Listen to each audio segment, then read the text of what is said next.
de la biodiversité dans ce qu'elle a de local et de global. Monsieur Barbeau, qui est donc du Muséum national d'histoire naturelle, et on peut dire que c'est un de nos grands experts français de la biodiversité.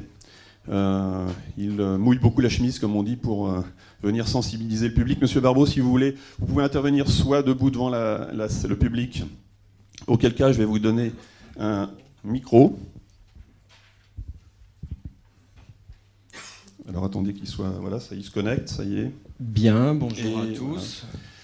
Voilà. Et donc, vous avez une présentation Non, non, voilà. Pas de présentation, il faut simplement que... On vous donne 30 minutes. Voilà. Donc en 30 minutes, tout sur la biodiversité, tout ce que vous savez déjà, puisque, comme ça a été rappelé, l'année internationale de la biodiversité se caractérise par une multitude d'événements, de communication sous toutes les formes et par une multitude de gens. Donc moi, je pars du principe que vous savez ce que c'est que la biodiversité. Donc ici, je voudrais faire quelques réflexions pour essayer de montrer l'importance que ça a par rapport à nous, êtres vivants, humains. Et pour quelle raison? C'est que la biodiversité est généralement perçue à travers la multitude des espèces, et c'est légitime puisque c'est la diversité du vivant, et c'est comme ça qu'on l'appréhende. Mais avec comme inconvénient, je dirais, c'est qu'on finit par être noyé sous la multitude de chiffres, le nombre des espèces dites connues, c'est-à-dire celles qui sont répertoriées dans les musées, 1 900 000 aujourd'hui, et puis après, les espèces qui restent à découvrir, et là, on parle de dizaines de millions, au pluriel, et puis après, on va vous dire, il y a 45 000 espèces qui disparaissent chaque année, ou 50 000, ou 60 000, ou 70 000. Et le résultat, c'est que on a perdu le fil, quoi. Et justement, ce qui est important dans la biodiversité, c'est le fil. Alors, je vais prendre un exemple pour introduire un peu l'idée que je veux développer ici sur comment moi j'appréhende la biodiversité par rapport aux enjeux qu'elle a pour nous. Et en tant que naturaliste, je vais prendre un exemple. D'habitude, je prends la loutre de mer des côtes de l'Alaska, mais bon, je ne vais pas vous infliger cet exemple qui a peu de lien avec votre région.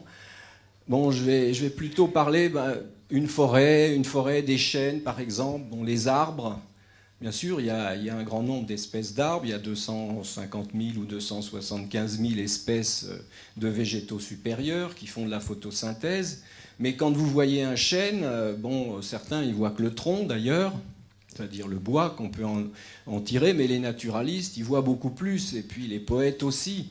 Bon, on ne va pas parler de La Fontaine et du chêne et du roseau, mais quand même, ça veut dire qu'on a une forme de lien avec toutes ces espèces qui ne sont pas que de nature biologique ou naturaliste.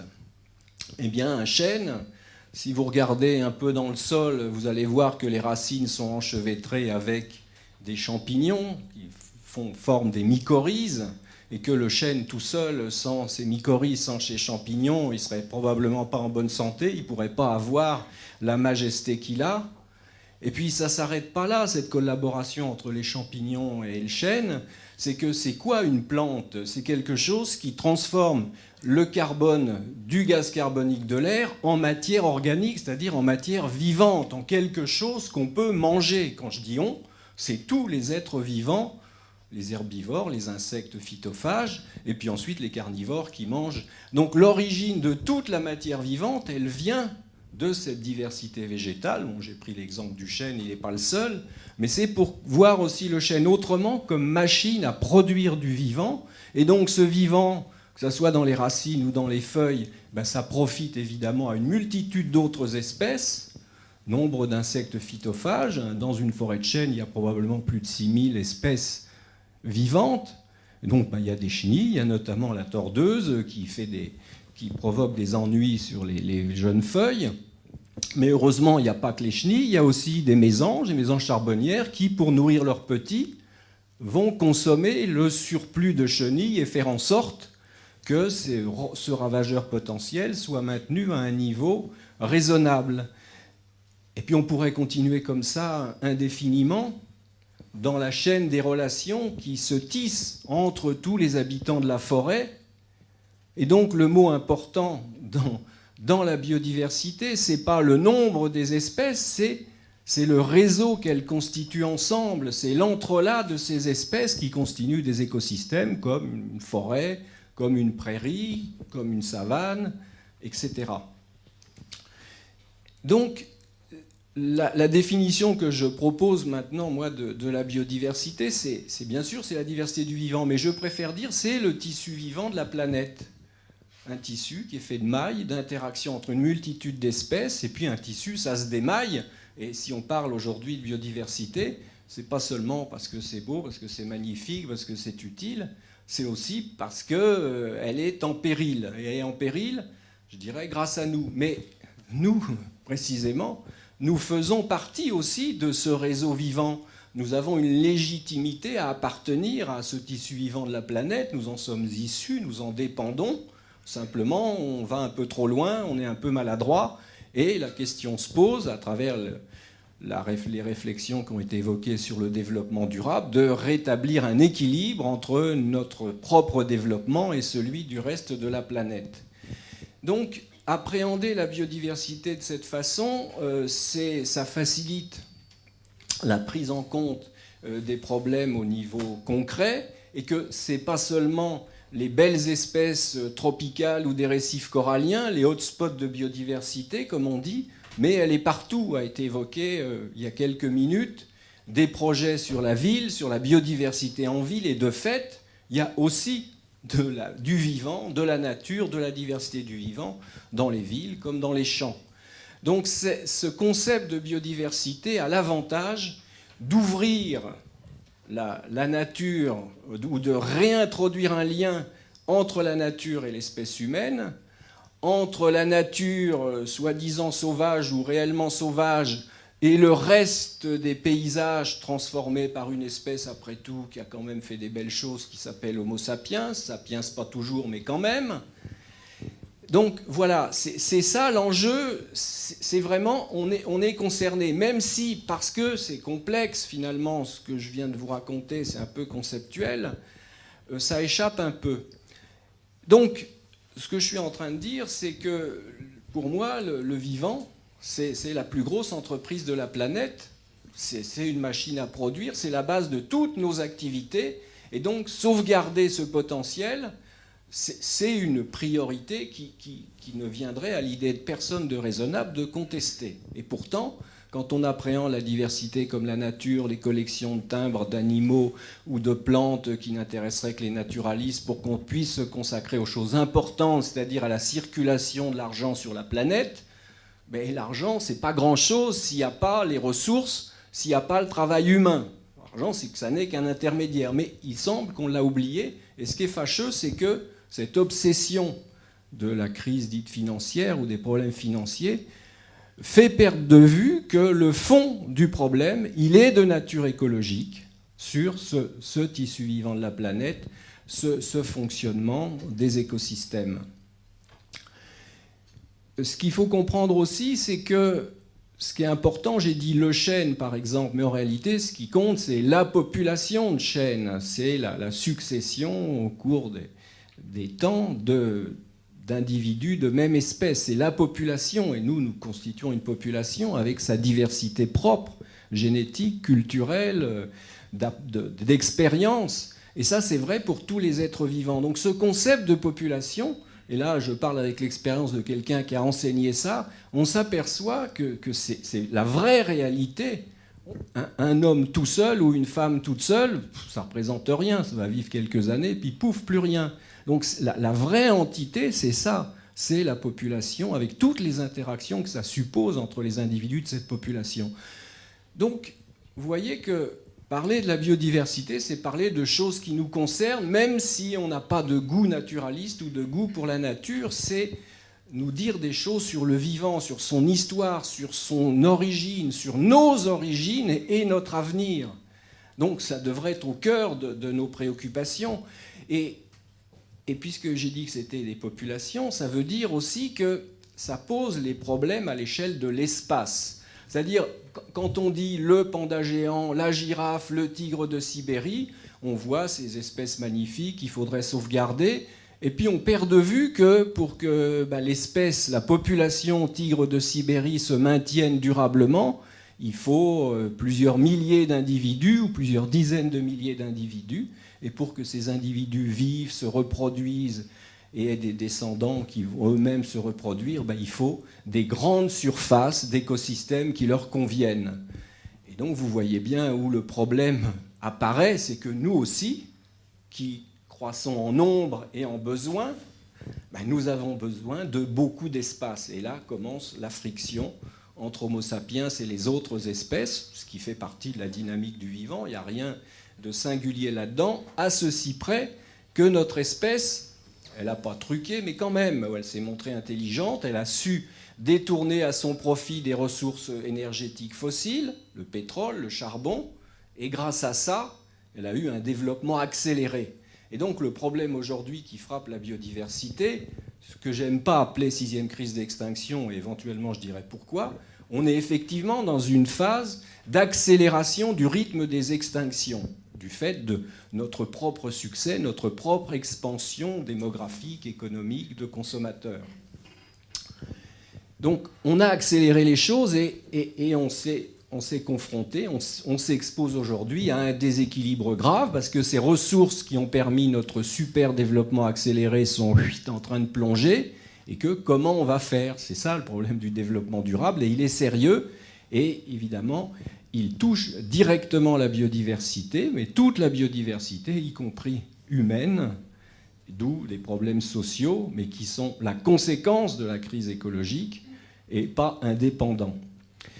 Donc, voilà pourquoi je pense que la biodiversité est porteuse d'enjeux quand on la présente comme ça. Et donc, quand on dit quelles sont les raisons de protéger les espèces, ou est-ce grave si telle espèce disparaît, je vous ai déjà expliqué que c'était un système d'interaction entre espèces, et donc une espèce disparaît, c'est comme quand une maille saute. Bon, oui, le vêtement, il y a un petit trou, puis un deuxième petit trou, mais une maille, une deuxième, une troisième, et c'est comme ça que ça se passe.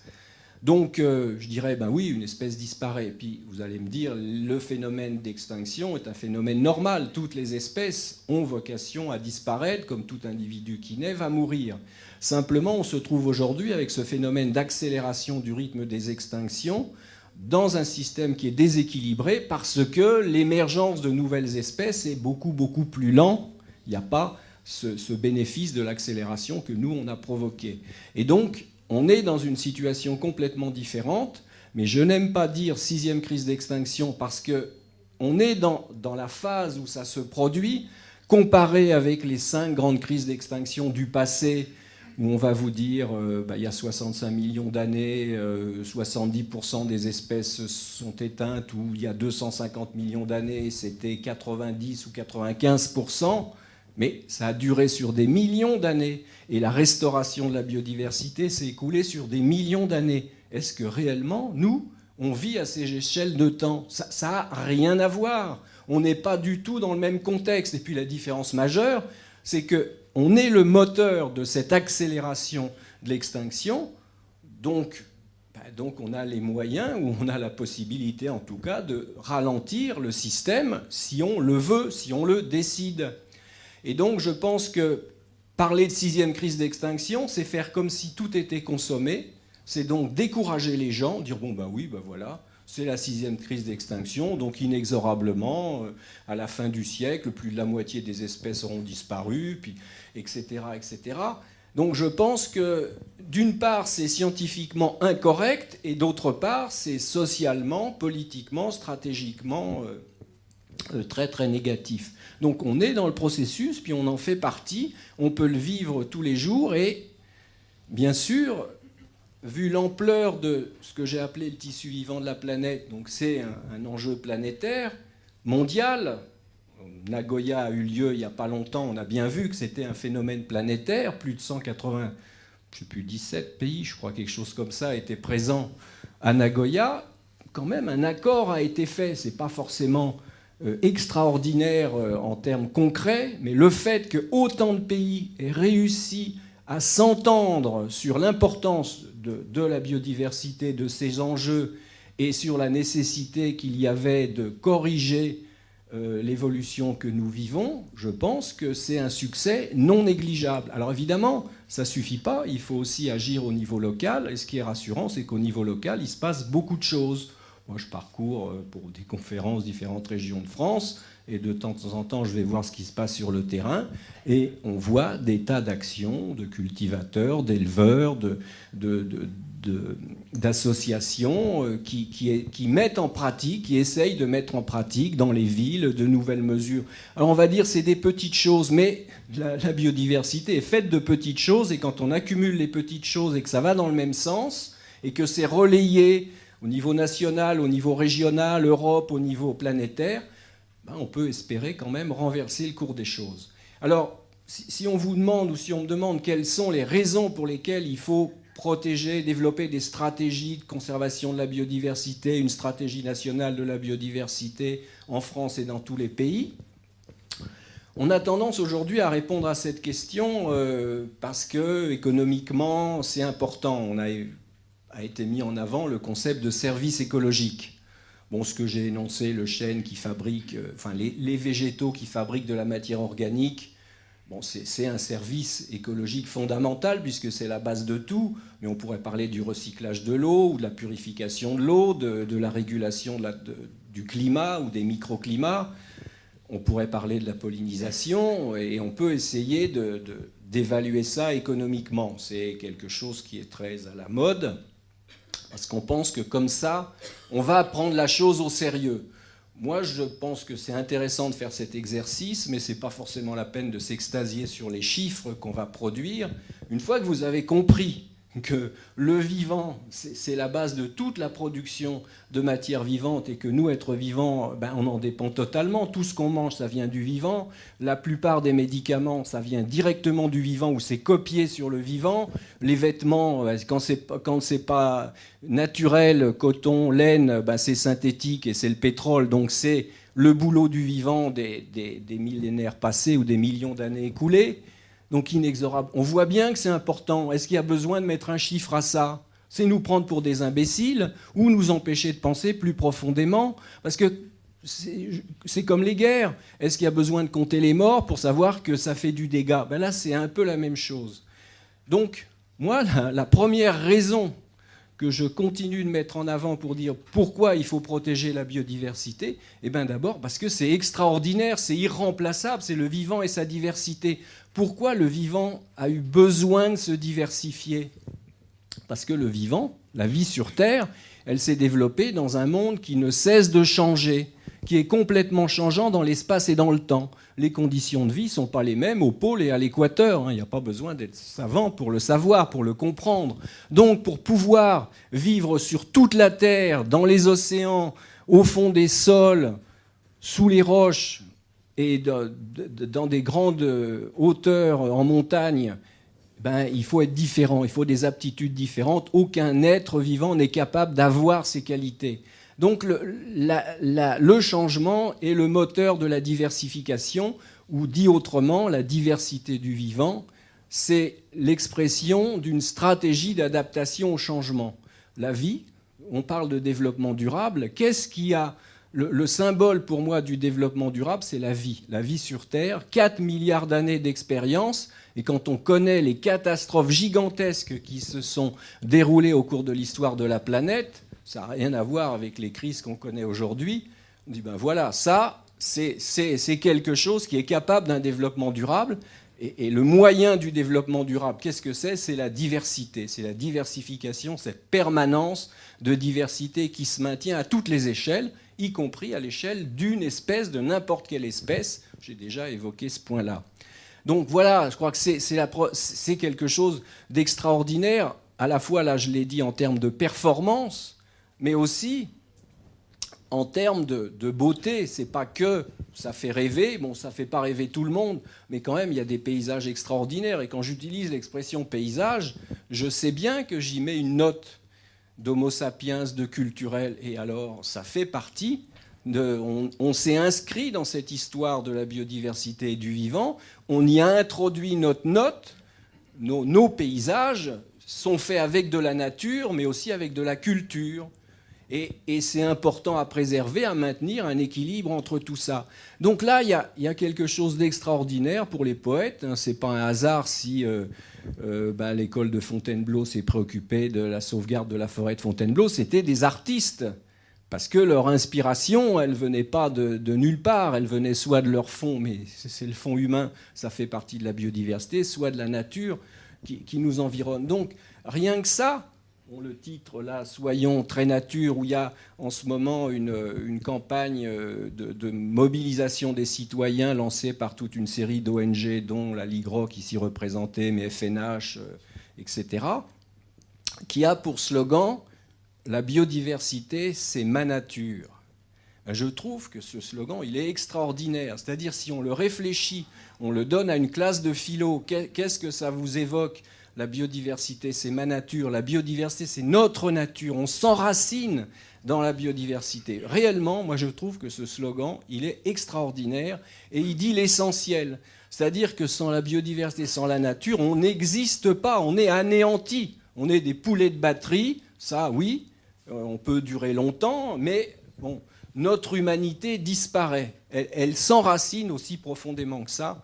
Donc voilà, ça c'est le premier volet. Le deuxième volet, ou la deuxième raison, c'est que si c'est aussi important que ça veut dire que c'est la source aussi de progrès scientifiques et techniques. Il y a plein d'inspirations qui viennent de la nature, des performances des êtres vivants. Quand vous imaginez que n'importe quelle espèce est capable d'avoir traversé toutes ces crises sur des millions d'années, parce qu'une espèce, ça peut vivre 1 million, 10 millions d'années, n'importe quoi, le moindre asticot, le moindre insecte, dans une forêt tropicale, comment ce misérable individu a été capable de surmonter tous les problèmes que nous, on a du mal finalement à résoudre, trouver à manger durablement, éviter d'être mangé ou malade et se reproduire durablement, ben ça, tous les êtres vivants le font. Ça veut dire qu'ils ont résolu des problèmes, ça veut dire que ce sont des foyers, des faisceaux d'invention. On est fiers de nos inventions, et de fait, nous aussi, forcément, on invente.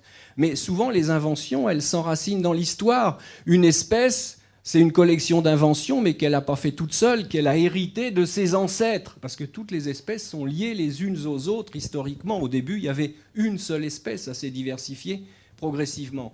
Donc, une source d'inspiration pour la science, pour les techniques, pour l'industrie. C'est le deuxième volet. Puis ensuite, évidemment, c'est fondamental parce que ça nous apporte les biens et les services dont nous avons besoin pour vivre, pour nous développer, pour nous manifester. Donc, voilà, je crois qu'on a compris que la biodiversité, c'est quelque chose de misérable au niveau local. Vous allez dans la plaine de Crau, qui est très, très aride, vous avez l'impression que vous ne voyez pas grand-chose, c'est une vague steppe stérile, et puis vous y allez avec un spécialiste, il vous dit, ben là, dans 1 mètre carré, je vais dire un chiffre, je ne retiens pas les chiffres, il y a 80 ou 90 espèces de plantes, mais des plantes toutes petites, qui sont adaptées à ces conditions de vie particulières. Puis ce qui est quand même intéressant, et je voudrais finir là-dessus, c'est que dans cette plaine de Crau, il y a eu aussi du pâturage pendant longtemps, pendant des siècles. C'est-à-dire que cette riche diversité de la plaine de Crau, elle est liée aussi au pâturage. Il y a des liens entre beaucoup d'espèces et nous. Il n'y a pas que le méchant Homo sapiens qui détruit, il y a aussi des associations fructueuses. Et nous-mêmes, si on a réussi, c'est parce qu'on s'est associé à beaucoup d'espèces, celles qu'on a cultivées ou domestiquées, hein, le blé, le riz, le maïs. C'est grâce à ça qu'on a réussi. Donc c'est une forme de collaboration. En d'autres termes, et je terminerai là-dessus, à une époque où on finit par nous faire croire, on finit par oublier que nous sommes une espèce sociale, que la socialité, c'est le résultat d'une régulation de la compétition entre individus par des systèmes de coopération, d'entraide. En d'autres termes, on voudrait nous faire croire, et ça s'est produit plusieurs fois dans l'histoire, que Darwin aurait mis l'accent sur la compétition et la lutte pour la vie, il n'y aurait que ça. Et aujourd'hui, c'est la compétition, la performance, l'individualisme poussé à l'excès. On finit par oublier que le succès de notre espèce est d'abord fondée sur notre capacité à développer de la coopération, de la solidarité, les pays, les services publics. C'est des choses qui ont été construites comme ça. Et si on regarde la nature, puisque c'est le modèle que je prends, les plus grands scientifiques aujourd'hui reconnaissent que les grandes étapes dans l'évolution du vivant, c'est-à-dire quand le vivant a fait des progrès qui ont permis cette diversification, quand on est passé par exemple du stade des micro-organismes, des prokaryotes, où il n'y a pas de noyau, il y a un vague chromosome qui flotte dans le cytoplasme, on est passé à la cellule eucaryote, qui est le résultat d'une symbiose entre plusieurs espèces différentes, certaines qui ont donné les chloroplastes que j'évoquais avec la photosynthèse et le chêne au début. C'était une microalgue qui s'est associée à un autre organisme. Et puis les mitochondries qui servent à la machinerie énergétique de nos cellules, c'est aussi une autre espèce. Donc la cellule eucaryote, qui est beaucoup plus volumineuse que les petites cellules, ça a permis un saut évolutif, comme dirait Maynard Smith. Et ce saut évolutif est lié à une action de coopération.